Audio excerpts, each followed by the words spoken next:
Good morning दोस्तों। मैं doctor Rajesh Mishra, genetic constitutional homeopathy clinic Lucknow से। लास्ट टाइम हम लोगों ने बात किया था कि सिंपैथेटिक नर्वस सिस्टम हमारा कैसे डिस्टर्ब हो जाता है या सिंपैथेटिक नर्वस सिस्टम कैसे पैरासिम्पैथेटिक नर्वस सिस्टम पे डोमिनेट हो जाता है, जिसकी वजह से हमारी इम्यूनिटी डे बाय डे लो हो जाती है। तो आज इसके आगे का टॉपिक है कि सिंपैथेटिक नर्वस सिस्टम अगर डिस्टर्ब हो जाएगा तो फिजिकली मेंटली क्या क्या चेंजेस आएंगे। तो इसको समझने के लिए हम ग्राफ से समझते हैं। आइए देखते हैं। ये ग्राफ है, ये डे टाइम है, ये नाइट है, ये सनराइज है, ये सनसेट है। दिन के समय हमारा सिंपैथेटिक नर्वस सिस्टम एक्टिवेट रहता है और रात के समय पैरासिम्पैथेटिक नर्वस सिस्टम एक्टिवेट रहता है। तो सिंपैथेटिक पैरासिम्पैथेटिक अगर एक रिदम में है तो डिजीज हमें नहीं होगी, हम हमेशा हेल्दी रहेंगे। बट अगर ये डिस्टर्ब होता है, डिस्टर्ब कब होगा? जब कोई कॉन्फ्लिक्ट आएगा।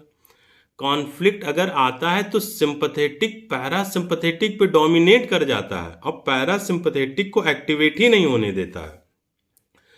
तो देखते हैं क्या क्या फिजिकली और मेंटली चेंजेस आते हैं।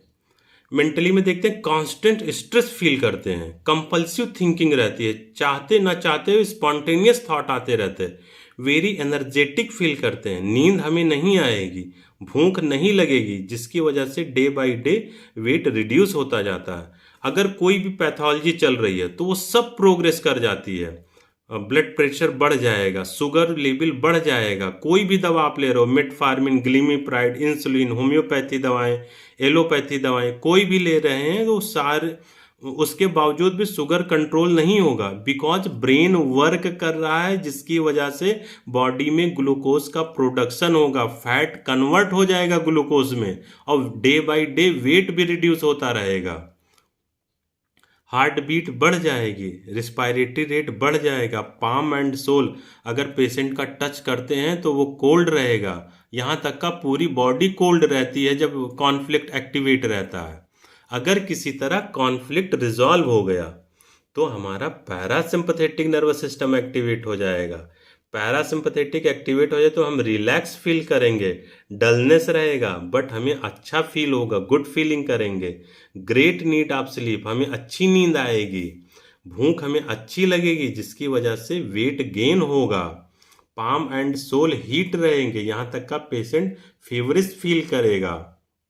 ठीक है, तो कॉन्फ्लिक्ट एक्टिव फेज में ये सिम्टम आएंगे और कॉन्फ्लिक्ट अगर रिजॉल्व हो जाता है तो हमारा पैरासिम्पैथेटिक एक्टिवेट रहेगा, जिसकी वजह से ये हम सिम्टम फील करेंगे। तो सिंपैथेटिक पैरासिम्पैथेटिक फिर अगर रिदम में आ जाएगा तो फिर हम हेल्दी हो जाएंगे।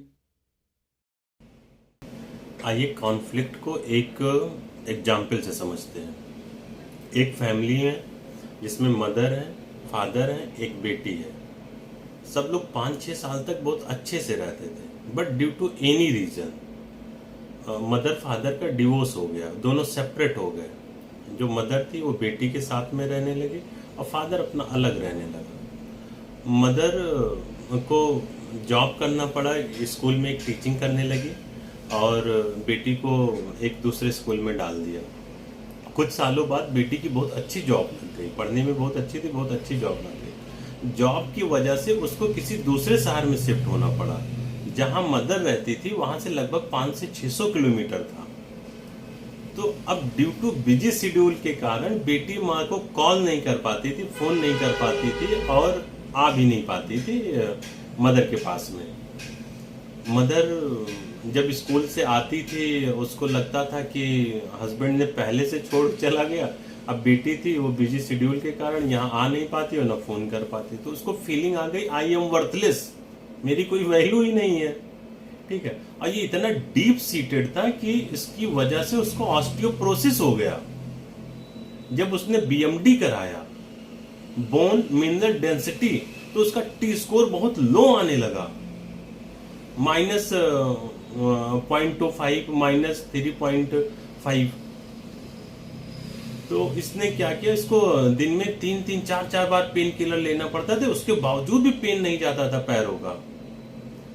तो बेटी ने जब ये सब कंडीशन देखा तो उसने कहा कि आप यहीं पे आ जाइए मेरे पास। इसको भी लगा कि इतनी ज़्यादा मुझे प्रॉब्लम है, तो इसने ये स्कूल ड्रॉप कर दिया, स्कूल रिजाइन दे दिया और बेटी के पास शिफ्ट हो गई। जब ये बेटी के पास शिफ्ट हो गई, 1-2 महीने में देखती है कि उसको पेन किलर लेना ही नहीं पड़ता है, बिना दवाओं के दिन भर वो सही रहती है और पैर में दर्द भी नहीं होता है। जब ये बीएमडी के लिए गई, बोन मिनरल डेंसिटी के लिए, तो उसमें देखती है कि ये टी स्कोर इसका बहुत अच्छा था, पहले निगेटिव में था, पॉजिटिव में आ गया, तो पॉजिटिव 3 में आ गया, यानी कि उसकी डेंसिटी बहुत अच्छी होने लगी। तो ये कैसे हो गया? बिकॉज उसका कॉन्फ्लिक्ट रिजॉल्व हो गया। अब वो बेटी के पास आ गई, अब उसको फीलिंग नहीं आती है कि आई एम वर्थलेस। तो जब उसका कॉन्फ्लिक्ट रिजॉल्व हो गया, जिस दिन से वो बेटी के पास आई थी उसी दिन से उसका कॉन्फ्लिक्ट रिजॉल्व हो गया था, तो बोन की डेंसिटी उसी दिन से इसकी बढ़ने लगी थी।